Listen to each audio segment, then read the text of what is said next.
I want to start this episode with an apology. Every week for, 4 years now almost? Mm-hmm. Oh, over 4 years. We have asked you to email your topics to wegotThisPodcast@gmail.com. And a while back, like September, October of last year, I was like, I got to be better about checking these. Mm-hmm. There are professional opportunities. In addition to great feedback from all of you, I was like, I'm going to check it more often. And I did check it just now. And the last time you checked it before that was? October of 2018. Point being, I'm going to give you a new email that will make sure they come directly to me, who will deal with them anyway. Send your... I like that there's no assumption that I would ever get them. You will never get them. Even if you do, you won't check them until later. I have, how many do I have? 1,400 something emails? Exactly. Yeah.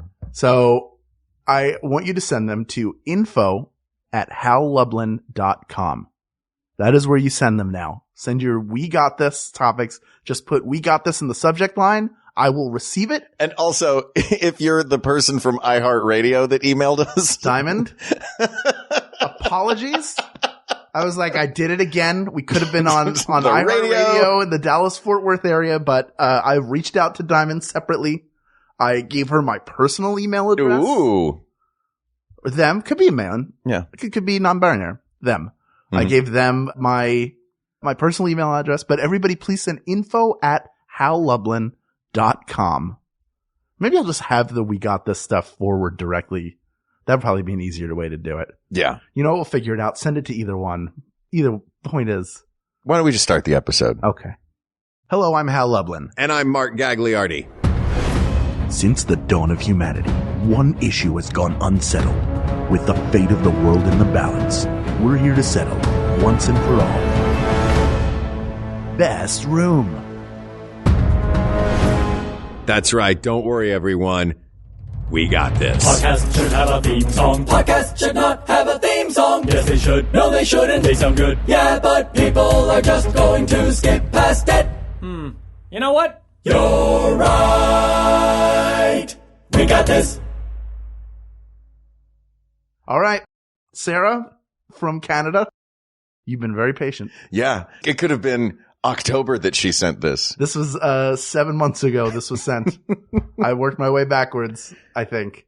This is a great topic. This one is the second we got to, we were like, oh, this will be fun. This will be good. We were hunting. We didn't know what we wanted to do. This is being recorded right after our Nicolas Cage episode. Yeah, this is our second episode of the day, and we figured we had time to do another episode right now before the Sixers game starts. Exactly. And this feels like one, hopefully, by the time we listen to this, the Sixers will have advanced to the playoffs. But maybe they've lost. Either way, fair enough. We still need to figure out the best room. It is a good topic. We're talking about the best room in a home, not the best room overall. Best room in a home. Mm-hmm. I mean, there are some top ones, obviously, right off of the bat.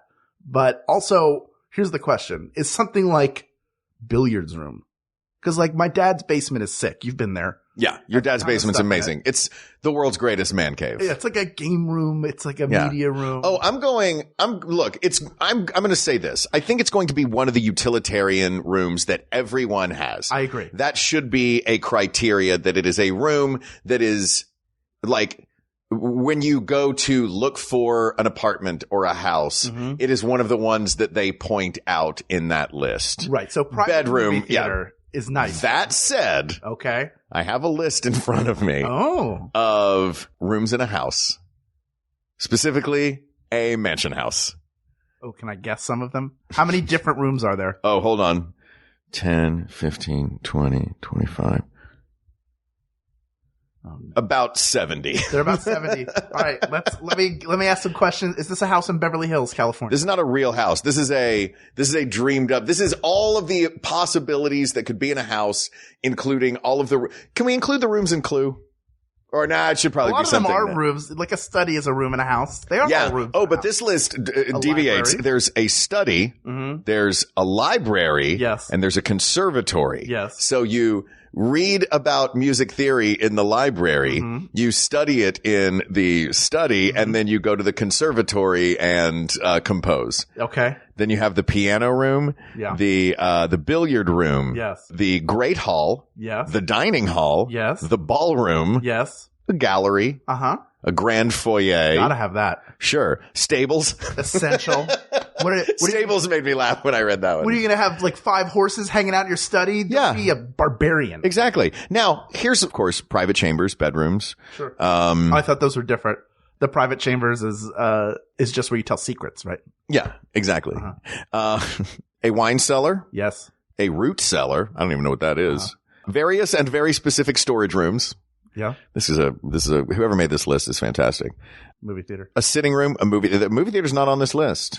That article's trashed. What was it, written in 1890?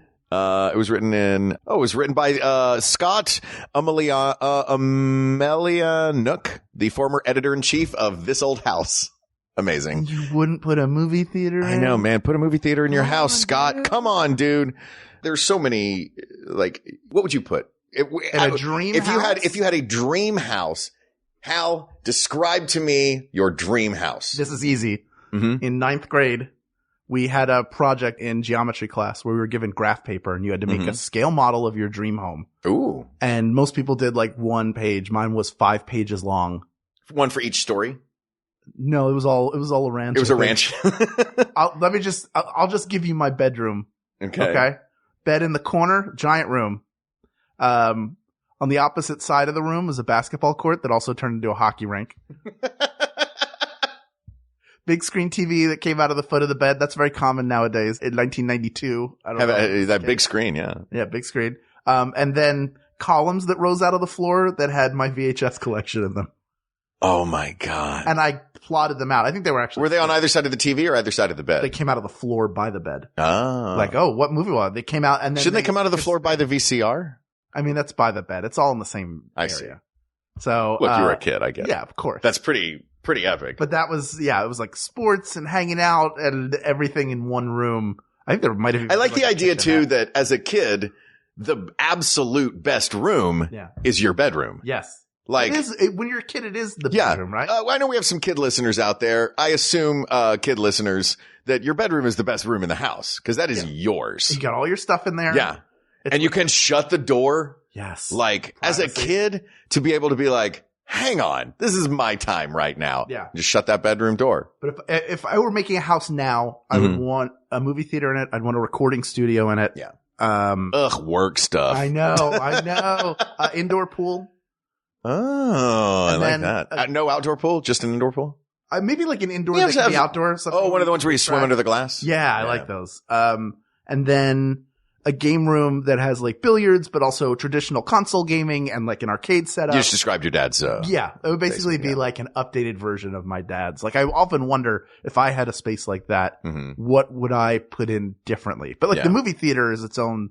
I want like the big recliners. We could have a bunch of people and everybody hang out. You can watch sporting events in there and stuff in there. Like that would be really cool to me. What about you? Yeah, I would love to have a movie theater. That's a big. I mean, that's the coolest. I would definitely want to have a pool. I'd love a pool because, like, the summertime, it's Los Angeles. You sit outside, you sit by the pool, you have a good time. Yeah. I'm a huge, and I've kind of done this with my apartment, tried to give it this vibe. I like working in an environment that looks like the Victorian gentleman's idea of where you should be sitting and working. Yes. You know what I mean? Roll top desk. Yeah. Roll top desk, globes everywhere, bookshelves everywhere. Ladders. A bust of some scientist. Whose bust would you put up? I don't know. I think I would like to have a row of them. You know what I mean? Okay, sure. Like you've got Shakespeare, you've got Marie Curie, you've got Plato, Socrates. I'm trying to think of arts, sciences, humanities. You know what I mean? Like something from each. I like an environment that is like an opulent work environment. And then at night, the Marie Curie glows in the dark. So you have a nightlight to read by. I get Perfect. it. Yeah. Sure. I would love that. Yeah. And, I know that, I think Rupert Grint has this, the slide that goes from the bedroom right down to the kitchen. Fantastic. Or the fire pole. I'd love a fire pole. He has an ice cream truck as well. Yeah. Basically, I want Rupert Grint's house. Okay, fair. Yeah, but I would love to have a fire pole in my house. Yeah. That'd be amazing. And that train from, Silver Spoon, the, old Alfonso Rivera show. Or like, you could have like the Carolwood Pacific Line, I think it's the name of it. It was just Walt Disney scale railroad that went around the property that you would sit on top of. You said Carolwood, and my brain heard Karen Silkwood, and I was like oh God. Where they take a bottle brush. Yeah, they just scrub you. Uh-huh. Oh God. It's terrible. I don't know why anybody has that in their house. Yeah. But we're not. Yeah, my house needs a Silkwood shower. I do like to go on Redfin, which is like a real estate site that I'm sure a lot of you are aware of, and I have it send me an email like, show me houses in this area with this many bedrooms, this many bathrooms, and it like for my neighborhood, they're all like maybe the cheapest one is $1.5 million. Yeah, but sometimes you'll get one that's like $10-20 million house. $40 million. 40. I saw one that was $70 million. And then you look at these houses and you're like, oh, let me just gobble up the insanity that is this house. These houses that are up on the hills have like a beauty parlor, but like a salon in them. They have a massage studio, obviously full wine cellars. But they look that's a thing I would want in mine. A wine cellar? Not a wine cellar. No, you said the studio. It made me think I would like to have a like big rehearsal studio. Oh, like sure. One wall of mirrors with a curtain that you can drag in front of it if you're going to do like put yourself on tape for stuff, full lights. You know what I mean? Like a cool, like a multi-use, performing artist work room. So you'd have a lighting rig. I'd have a lighting grid on the roof or on the ceiling. Then you'd have the mirror. You could do the mirrored wall with a sliding curtain that goes across. And then also in front of that, you could have a green screen drop down. So right. you could film green screen stuff because I know you do a lot of green stuff. I do a lot of green screen stuff. Yeah. Yeah, that would be it. Yeah. Also, I think I'd like hardwood floors. Yeah, hardwood floors are great. Yeah. I don't mean just in there. I just mean in general. In general, yeah. Hardwood floors are good. Yeah.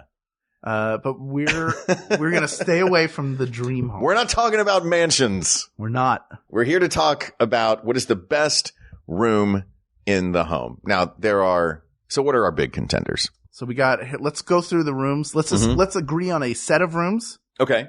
Let me ask you this then, as we are agreeing on a set of rooms. Yes. Is basement / man cave / game room on the list? Or is it? It can be. I think the basement, though, can be a lot of different things. You can have an unfinished, partially unfinished, finished basement. Basement is nice because it can be whatever. You could turn it into a separate suite and apartment. Right. For like a family member or. Is it bad that I just assumed that the basement is a game room? No, I mean, even when we lived in Northeast Philly, we did not have a finished basement, but there was still like a pinball machine down there. That's where my Star Wars toys were. You'd walk down a slim hallway, and that's where the washer and dryer were, and go out by the garage. Yeah. That was how every row home was built. Yeah. And some people finished their basements. Like I knew people who had finished basements. We did not have. We had a finished basement. When we first moved into the house, it wasn't finished, but eventually we finished it. My dad built this is going to sound bougie, and I don't mean for it to, because this was just my dad's hobby and obsession. We had a train room in the basement. Oh, with like a model My train dad company? was obsessed with LGB trains, which is this German model train company where they're large trains and they're beautiful, just these stunning things. And that was his hobby. That was what he collected. And he took one room. Or we cut up the basement into a few smaller rooms, and we finished them, but then we didn't do a ton. Like half of the basement was just like, well, now it has drywall and carpet. Yeah. But we're still not doing much with it. Of course. Except for there was this one little corner room that my dad put up his trains. Yeah. That was awesome. I'm glad that you brought that up because just very quickly, the dream, I would love to have a room. And I've said this for years and years in my house where I set up an entire like model village. Yeah. And have trains running through. I love those, man. They're so fun. Just like we'll go to that train store someday. There's a train store in Burbank. Okay. And it has a great model train set up inside. I would love to see that. Yeah. Yeah. That is definitely, that to me is like, has forever been a sign that I've made it financially when I can afford something like that. Yeah. And not have to like skip meals or skip rent for it. Right. Oh no, we skipped all of our meals as children for it. It's still worth it. So I think basement should be in consideration. Okay. It's so varied. I don't think it's necessary. I don't think it's making the podium necessarily, but we'll leave it on there. Kitchen, bedroom, bathroom, living room. Mm-hmm. Now, do you differentiate between a living room and a den? I think they're very similar to one another. Some people like the living room is where you sit and speak, and then the den is where the television is. That's what I always was growing up. It was like, and by the way, nobody I know had a living room. Everybody just had a den. It was like, no, it's not called a living room if there's a TV in it. And we're like, great, we don't have a living room. We have a den. Yeah, we when we moved to Huntington Valley, we lived in a split level home, and when you walked in the front door, it was like big open area, and to the left was the living room. And then you went down the downstairs part, which is like, it's like down 6 steps, up 6 steps. So it's a split level. That's where the family room was, which would also be the den. And that's where you sit and watch television. The living room didn't really, like, we had to have like. My grandparents had a living room. Yeah. And it was like nobody was ever in there. It's just what you did. To me, I think for the purposes of this, that a living room / family room / den, very similar. It's a place where people come to spend time together on a variety of activities. Attic? Sure. So right now, I think this is a good list. This is the bulk of like kitchen, bedroom, garage, kitchen, bedroom, bathroom, living room, attic, basement, garage. Yes. I think we can eliminate the garage right away because it's just a bedroom for your cars. Sure. And I think we can eliminate the attic right away because it's just a bedroom for ghosts. So dumb. That's where all your ghosts are. Yeah. And a light. Yeah. According to Shel Silverstein. Right. There's a light in the attic. Did I ever tell you about my favorite move that I pulled when I was a kid with our basement? So there was the way to get into our basement. There was a door that just looked like any other door. I think I've told you this, but you would open that door and there were stairs. Okay. It was, you've seen houses where it's like, it looks like it could go into a closet or closet. Like the back of the we didn't kitchen. have closet on here. Closet. Yeah. It's just a bedroom for clothes. Eliminated. Bedroom for clothes. And, so I took a tension rod, like you would use to hang up a curtain in a shower. Yeah. Open up the door, put the tension rod in the wall where it was just a narrow staircase going down. Yeah. So I attached the tension rod across the top of that and hung coats in it. Then my house had a secret basement because you open the door and it just looks like a coat closet. And then you part the coats and there's a staircase. Did you get in trouble for that? No, thought it was awesome. I mean, it was taken down immediately. My family was like, "Oh, you're so creative. Get rid of that right now." But if you have one of those, I highly recommend it because it looks awesome. Yeah, if you actually did that in real life, though, Grandma would go tumbling down the stairs like a Life Alert commercial. Yeah, that's fair. Remember that when the woman falls down the stairs? Yeah, help! I fallen down. I can't get up. And then but it's like clearly a dummy being log rolled down a set of steps. That's my favorite part of that. Just as I know nobody's being hurt and just the slapstick of it. Yeah. Oh, that poor lady. All right. So, living room, bedroom, bathroom, kitchen, basement. I would eliminate the basement. Yeah. Just because there's such variety. And there are a lot of areas where you have, like, there aren't a ton of basements in California. Right. There are a lot of places where there's just more ranch homes, where homes are more spread out. And it's really like a cellar. If you're in New York City, there's a basement in your whatever building you are in, and usually it is storage and someone lives there also. Yes. Like it is just, everything is so tightly, compactly put together. Yeah. But I think this is a smart list because regardless of whether you, like you and I, grew up out in the suburbs where there's more room to put crazy stuff, yes. Or in a city where you've got, where there's 50 million people all buzzing around a small location, there are certain things that always exist. And that is the living room, the bedroom, the closet, or the living room, the bedroom, the kitchen, the closet, I guess. Sure. Well, now we eliminated that because it's just a bedroom for clothes. That's right. So yeah, bedroom, kitchen, bathroom, living room. Here's what that's the big four. We've gone about 20 minutes at this point. Let's take a break. Okay. And then we'll slug these out. All right. You mean fight them? Yeah, we're going to fight each one of them, but to together. The death. Oh, okay. We'll go back to back with weapons. Sure. We'll have each other 6 as these 4 rooms attack us in a circle. Yeah. We'll destroy them when we come back. Be right back, y'all. Hi, I'm Janet Varney, and like many of you, brand new sentient robots excluded, I used to be a teenager. In fact, just about all of my friends were, too, including folks like comedian Danielle Radford. And of course, all of us, you take on that theater accent, and our teacher would say, no, that isn't how people talk. Right. Don't do the super theater kid accent. It's the worst. But so when I was doing theater in high school, of course, I immediately was talking about being in the theater. So join me every week on the JV Club podcast, where I speak with my favorite women artists, innovators, and humans as we reminisce about the past and how it led us to becoming who we are. Find it every Thursday on Maximum Fun. All right. Song is about some books. 1, 2, 1, 2, 3, 4. Hi, everybody. My name is Justin McElroy. And I'm Sydney McElroy. And together we're the hosts of Sawbones, a marital tour of misguided medicine. What does that mean for you, the podcast consumer? Well, it means that you're going to get a lot of stories about how we used to do weird stuff to people in order to try to fix them. Do you know that we used to think diseases were caused by bad smells? And that we used to eat mummies for medicine? That's super funny. I kind of like it. Well, thanks, and we hope you'll kind of like our show, Sawbones, a marital tour of misguided medicine. It's available every Friday wherever fine podcasts are sold, or at its beautiful, picturesque home at MaximumFun.org. All right. Okay. All right, let's talk. What do you want to tackle first? So we got kitchen, bedroom, bath, living room. We didn't list the dining room, but here's why I think it almost doesn't warrant. I think most people eat in the kitchen. Yeah, I assume that the kitchen table is in the kitchen. Like I assume that as well. And I don't think we would eat in the dining room, like, which is just kind of like the dining room, I guess, at my mom's house where my mom lives now. The dining room is just kind of a section of the living room where there's a table. Yes. You know what I mean? It's not really even here. Yeah, like in where we are right now. It's just we are technically, I guess, in your dining room because we are off of the area where the kitchen is. Yes. But it's also right next to the living room. It's right next to the living room. Yeah. So the dining room is sort of like a formal dining room. You don't really see, I guess. I don't. Or use as much. Yeah. It's something that's not really used except unless it's a holiday. Right. Unless your kitchen is so small that you have to have a dining area. And even then, and this isn't good, but the reality is, I think a lot of people eat their food in front of the television. Oh, yeah.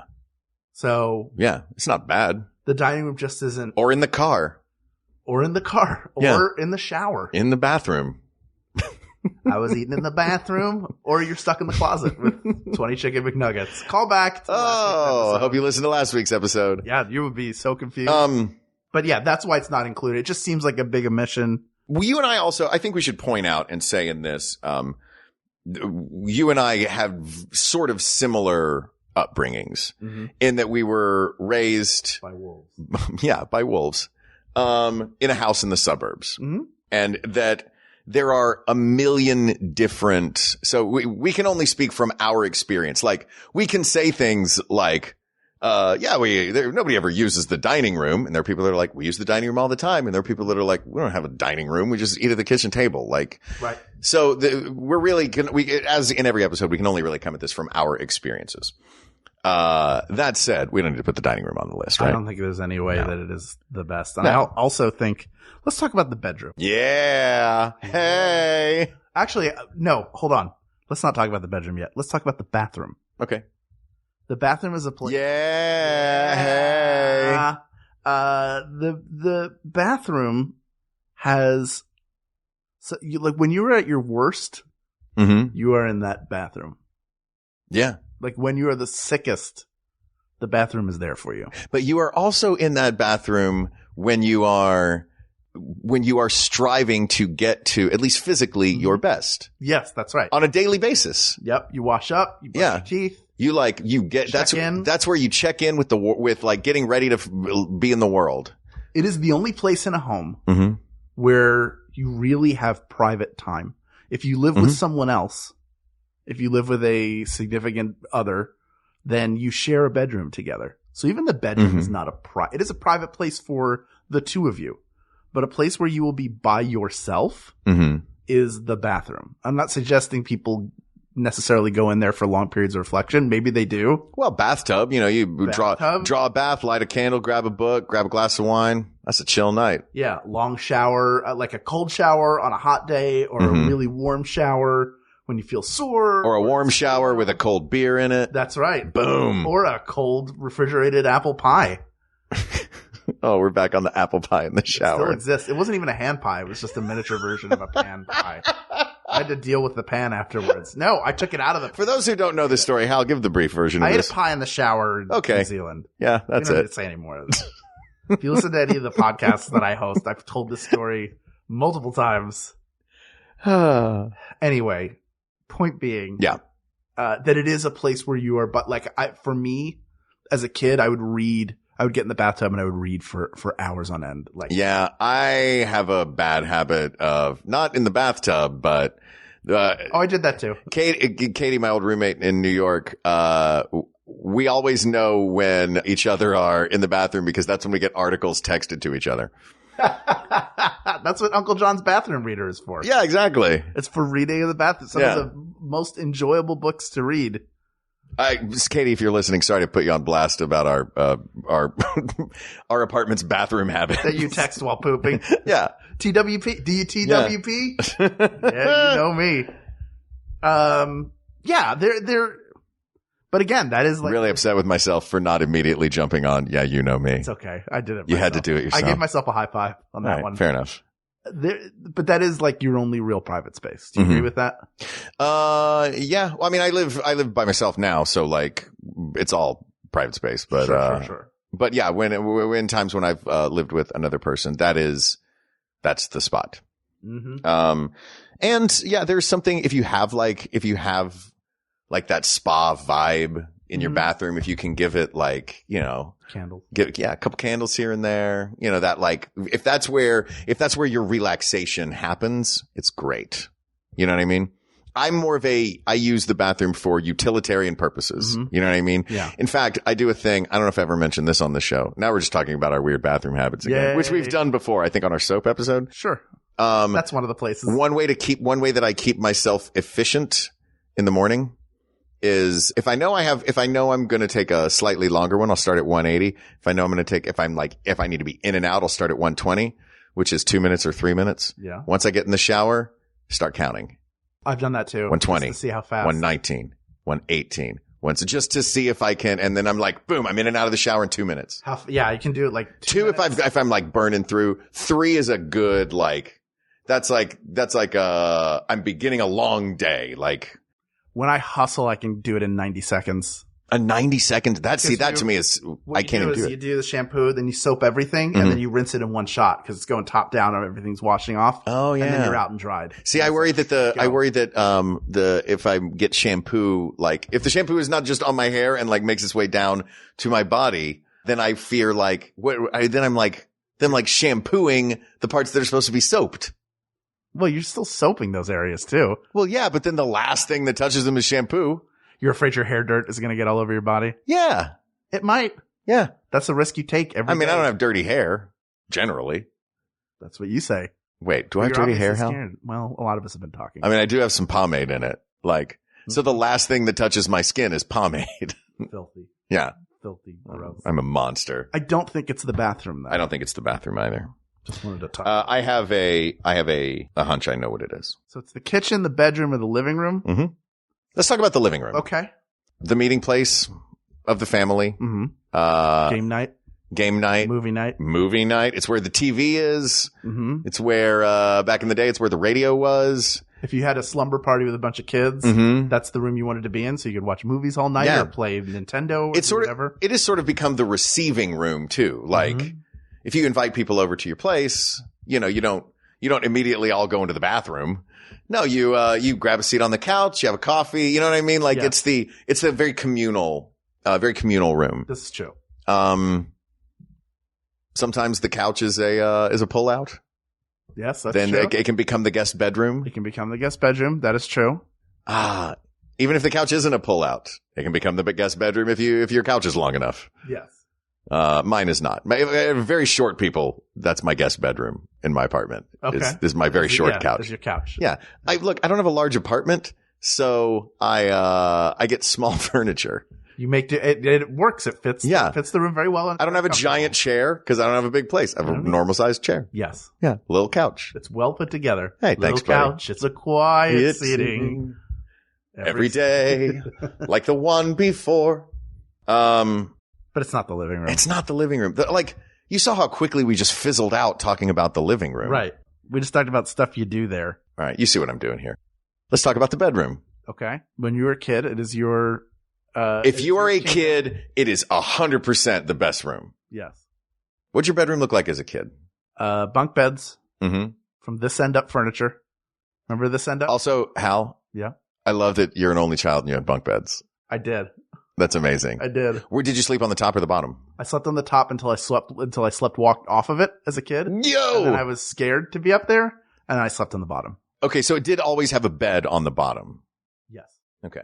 Because I like college dorm room, you have bunk beds, but frequently what we would do, like, or all our buddies, like, you would have the upper bunk, or you would bunk your bed. We would talk about it. Like, they would be regular sized beds, but then you would get a lift or something. So you'd have like a lofted bed, and then underneath is where you would put your desk and Yeah, we didn't know. I had bunk bed, this end up, chest for toys, little pull top chest, dresser. I think on the dresser was a TV, a little mini TV, like a black and white, and then later on mini color TV. And then later on I got like one of the TVs from downstairs. It was like a little bit bigger. Ooh, nice. Desk eventually, and a closet. Those are the sort of the main. We didn't put office. We didn't put home office on this list. But no, you don't want to go like. I've told you it's not the best place in your home. I mean, I've told you my home office idea. Hell, there's probably a suit of armor in that thing too. Of course, man, I've really played this out in my head. That's where the bat flies in the window and inspires you to fight crime in a bat suit. Exactly. Oh, this you get me. Yeah. What if Bruce Wayne was the only person who was afraid of bats? Just in the whole world? Yeah. And then everybody else is like, oh, that guy's dressed as a bat. Let's shoot him in the face. That's the only part of him I can see. What's a weird thing that you are afraid of or can't handle that most people can? A weird thing? Yeah. Like if Bruce Wayne was the only person that I'll start. I'll tell you mine. What made me think of it. I can't be around nail files. I know this. that. I do know that. Yeah. Do you have any of those? I don't know that I have anything exactly like that. Anything that dumb? No, but did I tell you that information's been passed to me through back channels? What? That bothers you? Who did was it my stepmother? I would never, first of all, I'd never reveal sources. My stepmother sent me a Christmas card or a birthday card one year with a nail file in the middle of it. The nail file itself bothers you. Yeah, it's the texture of it. I can't. But if I was here filing my I'd have to leave. You would have to leave. Yeah. I know. It's nuts. I can't handle them. I didn't like them as a kid. Yeah. But then eventually I would get points on my nails that catch on things, and then I would use it, and it felt so much better. Can we not talk about this anymore? Okay. But all I'm saying is it felt like it was worth it. The trade-off was worth it. By the way, who squealed? I'll never tell. Oh, how dare you. Do you have any of those, though? But somebody was like, you should do this sometime and watch. He'll get up and leave the room. I was like, I would never do that. I'll save it. By the way, now that it's on the show, people can start bringing nail files when we do live shows. Don't do that. Don't be that person. You don't have one of these? No. My big fear is the bubbles. The bubbles? The bubbles in soda. I don't like them. I don't have to leave the room if soda's open. Fair enough. No, my big fear is spiders. Oh, yeah, that's a super common. Yeah, somebody will be like, look at a picture of this one. And if I don't know it's coming and they show it to me, I will jump and I will slap whatever it is out of their hand. Like a photo of a spider. I can't take it. To be fair, if they're holding their phone and they're showing you a photo of a spider, it is the correct size for you to just think that there's a spider on their phone. I just go, I can't do it. I can't deal with that. So don't bring spiders or nail files to our shows. Can you imagine a spider filing its nails? It'd be the worst. Yeah, it's got 8 legs. Oh, that's 5 fingernails per foot. I don't know how they work. It would just skitter across sandpaper. It's the same thing. That's you know what? That's brilliant. Nails. Yeah. That's how cousin It did. Not cousin It. Thing did it from the Addams Family. Yeah, he would run and then slide. Yeah, he would just do rock slides across power rock slides across the sandpaper. Yeah. All right. What else do we want to say about the bedroom?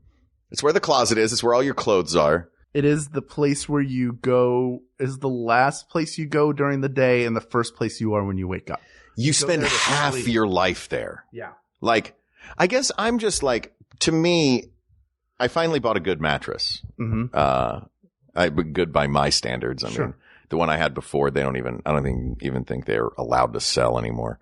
But like, so I've never really paid much attention to sleep and what is required when sleeping, like how many hours and like the environment for it, which is, I guess, why for so long I had terrible sleep, slept really poorly until I just got this mattress this week, which is why it's on my brain. I was like, oh, actually, feel rested in the morning instead of just in pain.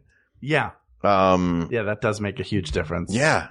There is something about spending so much of your life in bed that but you're not awake for it. So do you really appreciate the room? There is something to when you have a comfortable bed. Yeah. Waking up on like a Sunday morning.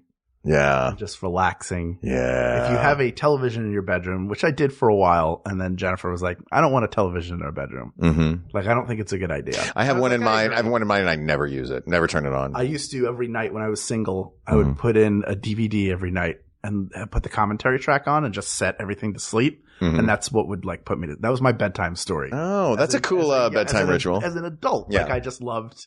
Someone tell me a story. Yeah. Tell me a story about how you made a cliffhanger. See, I don't like, first of all, I was thinking like lowercase c cliffhanger, like a cliffhanger movie. Nope. No, you mean the actual Sylvester Stallone ice movie. Yeah. All right. Just checking in. John Lithgow was a villain. With John Lithgow. Was that Rennie Harlan made that movie? Yes. Yeah. I do love John Lithgow. Mm-hmm. But yeah, for me, like I always, so many people, and I know I'm supposed to, and this is why I've slept so poorly for so long. Like I'm supposed to think of sleep as, like this, oh, I can't wait. Like I just luxuriate in it. It's time to go to bed. Oh, bedtime's the best. I get to, no, I still think like a little kid, like in that I'm like, oh, you don't want to go to bed. I don't want to go to bed. I have stuff to do. I can like, there's a movie that could be on. I could go online and like look at cool stuff on the internet or, you know what I mean? Like there's all these things that I don't want to go to bed. So I'll stay up and like either watch a movie or work late, or I'm always working on, like, you know me and my computer. I do crazy stuff with it. Like I accidentally downloaded a program I didn't want the other day. So I just wiped my computer and started over, like stuff like that. So for me, going to bed is always like when I can no longer keep my eyes open, I'm like, ugh, fine. And I go brush my teeth and just crash. See, I like to go in. I generally do go in when I'm so exhausted I'm just going to fall asleep. But there is something to going in. Now I have a Nintendo Switch. I can bring the Switch into bed, put on a pair of noise canceling headphones and play on it. Jennifer is generally reading stuff on her phone or reading a book. We can talk to one another, or I can watch something on the iPad. That's why this is by my bedside table. Every single night I'm holding an iPad in my hand. Right. And I actually put stuff on it and I wear a pair of noise canceling headphones, and that's where I listen to like commentary tracks and stuff. Gotcha. So yeah, so there's something nice about that like ritual, the bedtime ritual. You do feel bad if you spend all day in your bedroom though. Yeah, I feel there's a feeling of a day wasted. Yeah. But that may be true if you're in any room of your house. You're like, I didn't go outside today. I was in the bathroom all day. It was a day wasted. Very productive in many ways. Yeah. But I, like on the weekends, I try to have a day where I don't leave the house at all. Really? Because I spend so much time going back and forth during the week that I need to be just sort of sedentary. I spend so much time working from home that like I've started recently. Now I go to the library. I used to do it in New York. I would always, Jonathan Colton once said, I loved it. He was like, we were chatting about it, and I was talking about like living in New York and how I go to the library to work. And he was like, yeah, because if you're working from home, the worst part of living in New York is always where you live. Like it's not like nobody lives in New York and is like, oh, I love New York for the crampedness. So I found myself doing that more. So like, I try to get out of the apartment more often. Yeah. See, I like to craft a place. Like I love the neighborhood that we're in.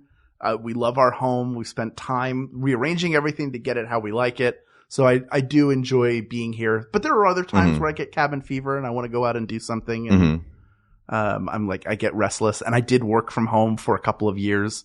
And that was just after a while, your home becomes like a prison. Yeah. If you don't make the time. That was the way it was for me when I was doing the audiobooks. And not to say I didn't enjoy doing them. Like it's wonderful work. I love, the author's a lot of fun. I love crafting, the pacing of a story. Like all the elements of doing the job are fun, except I'm at home in a home studio for however many weeks it takes to do it. And I just get stir crazy. I remember finishing a book once and calling a friend and being like, meet me in the middle of Sheep's Meadow in Central Park, because it is the only place in New York City, or it is the place in New York City that has the most wide open space around it. Physically, the center of Sheep's Meadow. I was like, I want as much wide open space around me as possible. I said, meet me in the dead center of Sheep's Meadow. Yeah. You cannot get more wide open space in New York City. than that spot. Let's talk about what I think is the obvious winner. Kitchen. The home in ancient times was built around the hearth. Okay. The kitchen, I mean, yeah, you have a fireplace in the living room. Provided heat. Yeah. Well, yeah. And but it's also, you didn't have a fireplace and a range top. That was it. That was the fire. It's the campfire. And I guess the living room is the same if there's a fireplace in it. But to me, the kitchen is the most human of the rooms. In ancient times, it provided the heat and the food. Modern times, it's, I said earlier that if you're throwing and you invite people over to your place, the cliche is you can have set the living room up beautifully for a party, but everybody's going to wind up in the kitchen. You know what I mean? Everybody just winds up standing around in the kitchen talking because that's where the food is. And that's where the fridge is. And that's where you know what I mean? Like, you're always going to want to kind of wind up there at a party. Yeah. That's 100% true. If you have a kitchen table where you eat your meals, then it does become like de facto the meeting place of the family. Where we all check in. Yeah. Family meeting, sit down. We're getting to the kitchen table. My favorite memories of my mother were waking up early on Sundays when my father still remembered how to sleep in. Mm-hmm. And we would both be up and then we would go into the kitchen and we would sit for a couple hours and just talk. Yeah. That was shoot the breeze. Catch up, connect with one another. I like a lot of memories that I have from growing up and spending time with people. There's a lot of time spent in our kitchen. Mm-hmm. There is something social to it. You get your food there. It's a place where you can engage in an activity and make food. Yeah. That's what, for me, that's mine with my family. It's not only does our lives with each other revolve around, eating, it also revolves around cooking.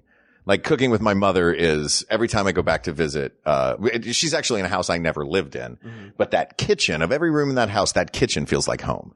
Sure. It's got the smells that you're familiar with. The smells that I know. It's got my mom standing right there. Like, and that's a thing that we do together. By the way, isn't Cooking with My Mother your 1997 indie film that you made? Yes, it is. I'm glad you brought that up. We shot on Super 16 in black and white. Mm-hmm. We used a Bolex. Those are always the questions at every time you go to a screening. If you've never been to a film festival, the very first question, whenever there's a Q&A at the end, is always, what'd you shoot on? Every time. Yeah, I can't say enough I can't think of anything bad about the kitchen. I mean, there's more chores in there than other places. Yeah. And when you're a kid, like, to our kid listeners, like, yeah, when you're a kid, your bedroom is the greatest room in the house. And forget the kitchen, man. That's where doing dishes happens. Yes. That's where, there's so many chores that are kitchen-based chores. Or the food you don't like is there. Yeah. But yeah, that was like our gaming table too. We'd play board games and Scrabble and stuff like that on that table. So that became sort of the social center of the home. Yeah. When I think about home, the room that I think of is the kitchen. Yeah. Did we figure it out? I think we always knew. I think we always knew deep inside. I thought it was going to be the bedroom, but I'm sold on the kitchen. Yeah. People of the world, huddle in your kitchens. It's the best room. Yeah. It's great. It's got food in it that you can make or bring in from outside. We don't judge your choices. No, man. It is a social center of the home. It is a familial center. Mm-hmm. Like it is a cultural center. Cultures revolve to a certain extent around food and have an identity in the food that they create and eat. So, your kitchen and how you keep it and what you make there, says a lot about your heritage and who you are and where you've come from. So that is why it is the best room in the house. Asked and answered. This felt like our single most straightforward episode. Yes. Right? Yes, it was. Pick from this small list of things. Yeah. Tell some stories about our personal experiences. Yes. And then pick the correct answer. That's right. Well, high five, Hal. High five. Did you just self-high five again? I did it lightly. Fair enough. This topic is closed, but there are many more topics to discuss. So please reach out to us on Twitter @WeGotThisTweets. Check out the Maximum Fun subreddit, or You can email us. Well, first of all, go to the Facebook group, facebook.com/groups/ We Got This Podcast. Got favorite rooms in your home? Feel comfortable sharing a picture? We'd love to see the places that you live and the places that are important to you. Also, check out the subreddit Cozy Spaces. That's got a lot of really cool rooms at it that are good. It's good design ideas and inspiration. Or you can email us. Look, I said some confusing stuff at the top of the show. Just send it to either. You can send an email to wegotThisPodcast@gmail.com, or you can send it to info@hallublin.com. I'm going to do something I should have done a long time ago, which is have them all forward to my personal private email. You just rolled your eyes like, I can't believe I did not think of this 2 years ago. Yeah, the dumbest thing that I have not been doing. Anyway, email us. Welcome to my world, buddy. We will answer them. Thank you to all of you who have sent in topics. We have been ignoring you, but we will not do it any longer. And it was not a willful ignorance. No. So there you go. Thank you to producer Ken Flume, researcher Kate McManus, graphic designer Uri Kelman, and QA engineer Jen Alba. And thanks, of course, to our musicians, Jonathan Dinerstein and Mike Furman, for our score and theme song, respectively. And thanks to you, our listeners. May we all wind up throwing a party, assuming we're going to go in the living room, and then all standing around in the kitchen together. That's right. Thank you. Thank you. Thank you. For Hal Lublin, I'm Mark Gagliardi. For Mark Gagliardi, I'm Hal Lublin. And don't worry, everybody. We got this. We got this. MaximumFun.org. Comedy and culture. Artist owned. Audience supported.